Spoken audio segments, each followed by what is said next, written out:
Sweden کے ایک شہر اسٹاک ہولم میں ایک لائبریری ہے۔ اس لائبریری کا نام نیشنل لائبریری آف سویڈن ہے۔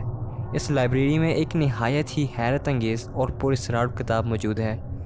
اس کا نام کوڈیکس گیگاس ہے۔ اس کو ڈیولز بائبل بھی کہتے ہیں۔ یہ یورپ میں موجود اب تک کی سب سے زیادہ پرانی اور بہت بڑی کتاب ہے۔ اس کے بارے میں کہا جاتا ہے کہ اس کو خود شیطان نے لکھا تھا۔ دوستوں، یہ 36 انچ چوڑی اور 20 انچ لمبی بہت بڑی کتاب ہے جس کے 320 پیجز ہیں۔ اس پراسرار کتاب کے بارے میں کہا جاتا ہے کہ اس کو گدھے کی کھال سے بنایا گیا ہے اور اس کو لکھنے کے لیے 120 گدھوں کی کھالوں کا استعمال کیا گیا تھا۔ اس کتاب کی بہت زیادہ حیرت انگیز اور پراسرار بات یہ ہے کہ اس میں شیطان کی تصویر بنی ہوئی ہے، جس کے 2 لال رنگ کے سینگ اور 2 زبانیں باہر کی طرف نکلی ہوئی ہیں، جو دیکھنے والے کو واقعی حیرت میں مبتلا کر دیتی ہے۔ اس کوڈیکس گیگاس کے بارے میں آج بھی دنیا میں بحث کی جاتی ہے۔ آخر اس کی پراسرار وجہ کیا ہے؟ دوستوں، یہ عجیب و غریب کہانی 13ویں صدی کی ہے۔ کہتے ہیں کہ 1229 میں یورپ میں آج جہاں چیک ریپبلک ہے، اس جگہ ایک مونک رہتا تھا۔ اس مونک کا نام ہرمندر ریکولس تھا۔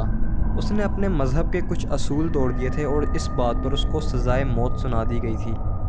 اس کو قید کر کے ایک خوفناک کارکوٹلی میں ڈال دیا گیا۔ مونک بہت زیادہ ڈر گیا تھا اور رحم کی بھیک مانگنے لگ گیا تھا۔ پھر اس کو ایک شرط پہ معاف کرنے کی اجازت مل گئی تھی۔ یہ حیران کن شرط یہ تھی کہ اس کو ایک ایسی کتاب لکھنی تھی 24 گھنٹوں کے اندر جس میں دنیا بھر سے متعلق معلومات موجود ہو۔ اس مونک کے پاس بچنے کا اور کوئی چارہ نہ تھا اور اس نے گدھے کی کھال پہ یہ کتاب لکھنا شروع کر دی۔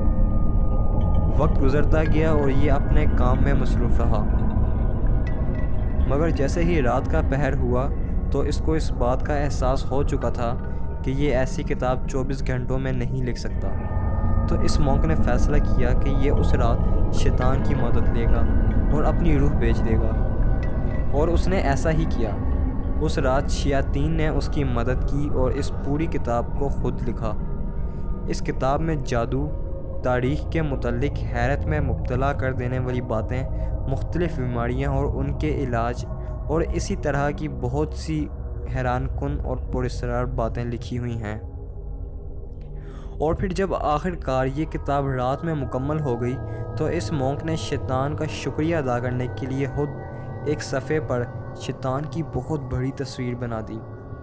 اس کے بعد اس مونک کی جان تو بچ گئی، مگر یہ کتاب بہت زیادہ مشہور ہونے لگ گئی۔ وہاں رہنے والے مونکس نے اس کتاب کو کسی وجہ سے اس وقت کے رومن امپائر کے بادشاہ کنگ ریڈولف II کو بیچ دیا تھا کہ کنگ ریڈولف II اس کتاب کی وجہ سے بہت زیادہ پاگل ہو گیا تھا، اس لیے اس کو مزید بادشاہت قائم کرنے کے لیے نامناسب قرار کر دیا گیا۔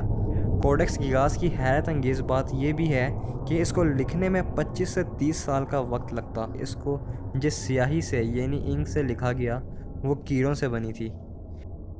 ریسرچرز کا کہنا ہے کہ اس کتاب کو ایک ہی وقت میں بغیر کسی وقفے کے لکھا گیا، اور یہ بھی دل دہلا دینے والی بات سامنے آئی ہے کہ اس کتاب کی ہینڈ رائٹنگ اس وقت کے کسی بھی لیکھک کی لکھائی سے بالکل میل نہیں کھاتی، اور اس وقت کی کسی بھی کتاب کی ایسی لکھائی نہیں ہے جو کہ اس بات کا منہ بولتا ثبوت ہے اور پختہ نشاندہی کرتی ہے کہ اس کتاب کو خود شیطان نے لکھا تھا۔ خیر، اصل کہانی تو اللہ ہی بہتر جانتا ہے۔ 1648 میں سویڈن کی آرمی نے چیک ریپبلک پہ حملہ کر دیا اور چیک ریپبلک کے شہر پراگ کو لوٹنا شروع کر دیا تھا۔ اسی لوٹ مار کے دوران ان کو کوڈیکس گیگاس بھی مل گئی تھی۔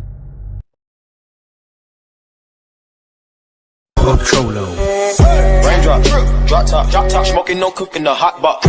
Fucking on your bitch, yeah, that. Cooking up dope in the crock pot. We came from nothing to something, nigga. I don't try